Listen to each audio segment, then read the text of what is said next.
किती भोगले किती सोसले तरी तिने शिकवले, किती भोगले किती सोसले तरी तिने शिकवले. स्त्री शिक्षणाचे धडे पुढे तिच्या साऱ्या लेकींनी गिरवले, स्त्री शिक्षणाचे धडे पुढे तिच्या साऱ्या लेकींनी गिरवले.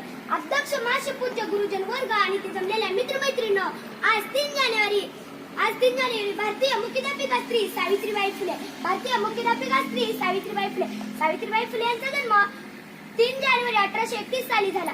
1831 साली झाला. त्यांच्या वडिलांचे नाव कोंडोजी नरसी पाटील व आईचे नाव लक्ष्मीबाई असे होते. त्यांच्या पतीचे नाव ज्योतिबा फुले होते. त्यांचा जन्म महाराष्ट्रातील सातारा जिल्ह्यातील नायगाव येथे झाला. मुली जन्माला आले बाप अशी समजून ज्या काळात होती तो काळ थोर ज्ञानज्योती सावित्रीबाई फुले यांचा